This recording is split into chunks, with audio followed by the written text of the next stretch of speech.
ایک اور بات میں اس کو خصوصاً ذکر کرنا چاہتا ہوں، اہل حدیث کے حوالے سے بعض لوگ عموماً پہلے تو تکفیری ایسا کام کرتے تھے، اب کچھ لوگ ایسے ہیں جو خود کو تکفیری تو نہیں سمجھتے، خود کو بڑا حق والا سمجھتے ہیں، لیکن پھر بھی اہل حدیث پر اس حوالے سے طعن کرتے ہیں اور کہتے ہیں کہ الحمدللہ میری روزی روٹی دین سے نہیں جڑی ہوئی۔ میں آپ کو آج یہ کہنا چاہتا ہوں، الحمدللہ میری روزی اور روٹی دین سے جڑی ہوئی ہے، اور میں اس کو اپنے لیے باعث عزت اور باعث فخر سمجھتا ہوں۔ میری روزی اور روٹی دین سے جڑی ہوئی ہے، یہ باعث سعادت ہے، یہ باعث طعن و ملامت نہیں ہے۔ تحدیث نعمت کے طور پر آپ کے سامنے عرض کرتا ہوں کہ اللہ کے فضل و کرم سے پہلے میں نے گریڈ 16 چھوڑا، پھر میں نے گریڈ 18 چھوڑا، یعنی گریڈ 18 کی جاب بھی میں نے چھوڑی، اور الحمدللہ میں اس وقت دین کے ساتھ جڑا ہوا ہوں، میری روزی روٹی دین کے ساتھ جڑی ہوئی ہے۔ اگر میں دنیا والی لائن کو اپنا لیتا تو آج کم از کم میں گریڈ 19 میں ہوتا، لیکن اس پر مجھے کوئی پریشانی نہیں ہے۔ میں خوش ہوں کہ اللہ کے فضل و کرم سے اپنی روزی اور روٹی کو دین کے ساتھ جوڑنے کی وجہ سے میں آج اسی مسند پر بیٹھ کر، میرے جیسا طالب علم صحیح بخاری کا درس دیتا ہے، جس مسند پر بیٹھ کر محدث العصر شیخ زبیر علی زئی رحمہ اللہ تعالی صحیح بخاری کا درس دیا کرتے تھے، اور الحمدللہ شیخ زبیر علی زئی رحمہ اللہ تعالیٰ کی روزی روٹی آخر دم تک، آخر لمحے تک ان کی روزی روٹی دین سے جڑی ہوئی تھی۔ ہمارے علماء، ہمارے شیوخ الحدیث، ہمارے طلباء، ان سب کی روزی روٹی دین سے جڑی ہوئی ہے۔ بعض لوگ اس کو تانا بنا کر پیش کرتے ہیں، فلاں کی روزی اور روٹی دین سے جڑی ہوئی ہے۔ جس کی روزی اور روٹی دین سے جڑ جاتی ہے ان کے بقول وہ حق گوئی سے محروم ہو جاتا ہے، حالانکہ محدث العصر شیخ زبیر علی زئی رحمہ اللہ تعالیٰ تو ان کے بقول بھی حق گو عالم دین تھے۔ تو بہرحال میں ایک حدیث آپ کے سامنے پیش کرنا چاہتا ہوں، آپ کو بتانا چاہتا ہوں کہ سب سے پہلے کس نے اپنی روزی اور روٹی دین سے جوڑی، اور روزی اور روٹی دین سے جڑ جانا یہ کن کی سنت ہے؟ سب سے بڑے محدث دنیا میں، ان سے بڑا محدث کوئی نہیں ہے، سیدنا و امامنا ابو ہریرہ رضی اللہ تعالی عنہ سب سے بڑے محدث ہیں، نبی کریم صلی اللہ علیہ وسلم کی سب سے زیادہ احادیث کو جمع کرنے والے، یاد کرنے والے اور آگے بیان کرنے والے ہیں سیدنا ابو ہریرہ رضی اللہ تعالی عنہ۔ یہ صحیح بخاری میں 5432 نمبر حدیث ہے۔ وہ کہتے ہیں کنت الزم النبی صلی اللہ علیہ وسلم، میں نبی کریم صلی اللہ علیہ وسلم کے ساتھ ساتھ رہا کرتا تھا۔ دوسرے صحابہ کرام کمانے کے لیے باہر چلے جایا کرتے تھے، تجارت کیا کرتے تھے، بازاروں میں چلے جایا کرتے تھے، لیکن میں نبی کریم صلی اللہ علیہ وسلم کے ساتھ ہی رہا کرتا تھا۔ اور کہتے ہیں کہ لا آکل الخمیر ولا البس الحریر، دوسرے صحابہ کرام ان کے پاس کچھ نعمتیں بھی ہوتی تھیں، میرے پاس نہ کھانے کو اچھا ہوتا تھا نہ پہننے کو اچھا ہوتا تھا، کھانے کو روکھی سوکھی کھاتا تھا اور پہننے کو سادہ سا لباس پہنتا تھا، اور ولا یخدمنی فلان ولا فلانۃ، میرا کوئی نوکر اور نوکرانی بھی نہیں تھی۔ صحابہ کرام دیگر جو تھے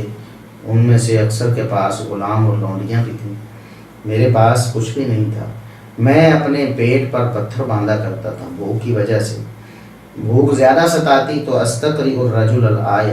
کسی صحابی کو کھڑا کر کے اس سے آیت کہتا کہ یہ آیت تو مجھے سنائیے، یا اس آیت کا مفہوم اور مطلب تو مجھے سمجھائیے۔ وہی معیہ، حالانکہ وہ آیت مجھے آتی ہوتی تھی، اس کا مفہوم بھی مجھے معلوم ہوتا، اس کی تفسیر بھی مجھے آتی ہوتی تھی،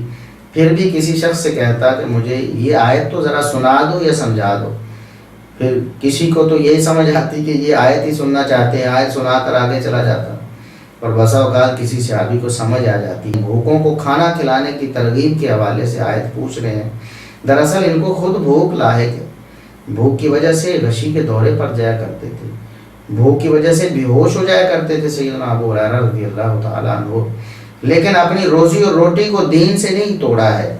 حدیث کی خدمت، حدیث کو جمع کرنے، حدیث کو محفوظ کرنے کے لیے اور لوگوں تک پہنچانے کے لیے انہوں نے اپنی روزی اور روٹی کو اس حدیث کے ساتھ جوڑا ہے۔ فرماتے ہیں کہ وخیر الناس للمساکین جعفر بن ابی طالب، سیدنا جعفر بن ابی طالب رضی اللہ تعالیٰ عنہ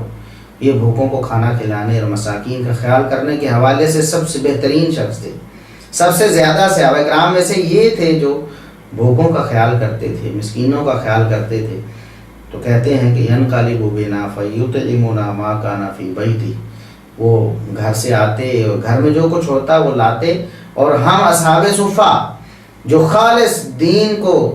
اللہ کے رسول صلی اللہ علیہ وسلم سے محفوظ کرنے کے لیے اور امت تک پہنچانے کے لیے جو بیٹھے ہوتے تھے، ہمیں وہ کھانا کھلاتے تھے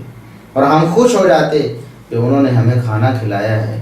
تو دیکھیں سیدنا ابو ہریرہ رضی اللہ تعالیٰ عنہ کی روزی اور روٹی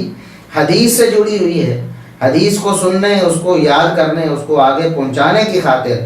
انہوں نے اپنا کاروبار چھوڑا ہے، سب کچھ چھوڑ دیا اور نبی کریم صلی اللہ علیہ وسلم کی حدیث کی خدمت کے لیے بیٹھ گئے ہیں، اور ان کی روزی اور روٹی دین سے جڑ جانا ان کے لیے قابل ملامت نہیں ہے۔ تو آج سیدنا ابو ہریرہ رضی اللہ تعالیٰ عنہ کے جانشین جو اپنا سب کچھ چھوڑ کر دین کی خاطر مساجد میں اور مدرسوں میں بیٹھے ہوئے ہیں، ان پر تان کرنا، ان کو ملامت کرنا کہ ان کی روٹی دین سے جڑی ہوئی ہے اس لیے حق گوئی سے محروم ہے، یہ شقاوت ہے، یہ بدبختی ہے۔ ایسے لوگوں کو اللہ سے ڈر جانا چاہیے۔ دیکھیں یہ جو مولوی بیچارے ہیں، یہ جو مسجدوں کی چٹائیوں پہ بیٹھتے ہیں، مدرسوں کی چٹائیوں پہ بیٹھتے ہیں، یقین جانیے کہ اگر یہ اس کام کو چھوڑ کر اپنا کوئی چھوٹا سا کاروبار ہی کریں، کوئی چھوٹا سا کام ہی کریں، تو بہت زیادہ اپنی موجودہ کمائی سے کئی گنا زیادہ کما سکتے ہیں۔ یہ ان کی ہمت ہے۔ یہ کوئی آسان کام نہیں ہے، اپنی روزی اور روٹی کو دین سے جوڑ لینا یہ کوئی آسان کام نہیں ہے۔ اس میں تنگی ہے، اس میں ترشی ہے، اس میں فاقہ کشی کی نوبت آ جاتی ہے، اس میں دنیا کی بہت بڑی بڑی آسائشوں سے انسان اکثر محروم رہتا ہے۔ انہوں نے قربانی دی ہوئی ہے، ہر شخص تو قربانی نہیں دے سکتا نا، اس لیے وہ کہتا ہے کہ دین سے کسی کی روزی روٹی جڑ جائے تو یہ تو حق گوئی سے محروم ہونے والی بات ہے، معاذ اللہ، استغفر اللہ۔ دیکھیں دنیا میں محدثین جن کی کتابیں یہ لوگ پڑھتے ہیں، ان کی زندگیوں کا اگر یہ لوگ مطالعہ کریں انہیں تو معلوم ہو کہ وہ لوگ، ان کی روزی روٹی دین سے جڑی ہوئی تھی کہ نہیں جڑی ہوئی تھی۔ جن کی ترجمہ کی ہوئی کتابیں یہ پڑھ کر انہیں سمجھ آتی ہے کہ حدیث میں کیا کہا گیا، عربی زبان سے ناواقف ہیں، کسی ایک آیت کا صحیح ترجمہ نہیں کر سکتے، کسی حدیث کا صحیح مفہوم خود بیان نہیں کر سکتے، آج انہی علماء کرام کے بارے میں کہتے ہیں کہ وہ حق گوئی سے محروم ہوتے ہیں۔ اگر وہ حق گوئی سے محروم ہیں تو حق آپ تک کیسے پہنچا؟ آپ تو خود قرآن و حدیث کا ترجمہ کرنے کے بھی قابل نہیں ہیں۔ اور جو لوگ گمراہ ہوئے ہیں، بڑے بڑے سرگناہ گمراہوں کے، بر صغیر میں انکار حدیث کے جو بڑے بڑے سرگناہ ہیں، ان میں سے غلام احمد پرویز صاحب ہیں، اسی طرح آج موجودہ دور میں جاوید احمد غامدی صاحب ہیں۔ تو یہ لوگ دیکھیں ان کی روزی روٹی دین سے نہیں جڑی ہوئی ہے، لیکن پھر بھی حق نہیں بولتے ہیں۔ اور سیدنا ابو ہریرہ رضی اللہ تعالیٰ عنہ اور ان کے جانشین تا قیامت ان کی روزی روٹی دین سے جڑی رہے گی، پھر بھی لوگوں کو حق اور سچ بیان